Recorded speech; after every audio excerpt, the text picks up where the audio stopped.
সালাম যখন তার লেবার নিয়ে মাল নামাইতে আসতেন, তখন আমাদের ফতুল্লা থানার যে আহ্বায়ক আছে হাজী মাসুদুর রহমানের নেতৃত্বে এবং এনায়তনগর ইউনিয়নের যে অব্যাহতিপ্রাপ্ত সাধারণ সম্পাদক সুমন, এদের নেতৃত্বে ওয়ার্ড বিএনপির কিছু লোকজন এবং আশপাশের এলাকার আমরা শুনছি যে ফতুল্লা কান্দাপাড়া বা এই শাসনগাঁয়ের কিছু লোকজন দিয়ে আইসা অতর্কিত হামলা করে। এই হামলায় এই ফারুক, যে মাসুদ ভাইয়ের ছোটো ভাই, উনি গুলি করে। এই গুলিটা একটি বাচ্চা সাইকেল চালাচ্ছিল, ওই বাচ্চাটার গায়ে লাগে এবং বাচ্চাটা বর্তমানে খানপুর নিয়ে গেছে। আবার এটাও শুনছি পাশাপাশি খানপুর থেকে ওই বাচ্চাটাকে ঢাকা মেডিকেল রেফার করা হয়েছে। ঘটনা হচ্ছে আপনার আমার ছোট ভাই এই ইটের বালির ব্যবসা করে, তো ওর সাইডে মাল আসছে, তো এই মাল ওই রিসিভ করতে গেছে।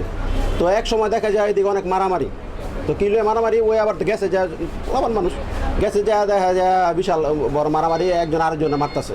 তো এমন সময় ও দেখা সামনে পড়ে গেছে, একজনে বাঁচাইতে গেছে, বাঁচাইতে যা ওরা গুলি করে দিছে। গুলি করছিল ও বিয়ে আর রনির লোকজন, মাসদালের যে রনির লোকজন। আমি চাঁদনি হাউজিং ছিলাম, চাঁদনি হাউজিং ওই যে দুই গ্রুপ জুট না মানাইলে ওরা ঝগড়া লাগছে। আর আমি ওখানে ইট বালুর ব্যবসা করি, তো আমার ইটার গাড়ি আসছে, ইটা নামাই যাচ্ছে, আমি রিসিভ করছিলাম। তো ওইখানে গলির ভিতরেই ওরা ঝামেলা করে ঢুকে আসে।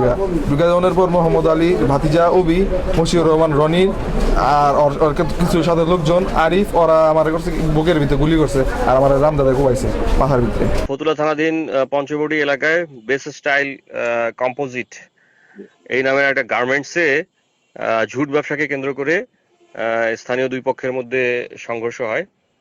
তো এখানে রাকিব নামে একজন গুলিবিদ্ধ হয় বলে আমরা জানতে পারি। পরবর্তীতে ঘটনাস্থলে গিয়ে পুলিশ উত্তেজনাকর পরিস্থিতি নিয়ন্ত্রণে নিয়ে আসে। বর্তমান আইন শৃঙ্খলা পরিস্থিতি স্বাভাবিক আছে। যে ভিকটিম গুলি খেয়েছে, যে সে আশঙ্কামুক্ত। এখন সে চিকিৎসা নিচ্ছে। সে চিকিৎসা নেওয়া শেষ হয়ে থানায় আসলে আমরা আইনানুগভাবে যা ব্যবস্থা গ্রহণ, অর্থাৎ মামলা রুজু করব। এবং আমরা অলরেডি এখানকার সিসিটিভি ক্যামেরা সহ সার্ভেলেন্স যত ক্যামেরা এখানে আশেপাশে আছে সব জায়গা থেকে আমরা ভিডিও ফুটেজ কালেক্ট করে কে গুলি করেছে এবং কে এই সন্ত্রাসী কর্মকাণ্ডের সাথে কারা কারা সরাসরি সংযুক্ত আমরা তাদেরকে শনাক্ত করে গ্রেপ্তার করার জন্য অভিযান শুরু করে দিয়েছি।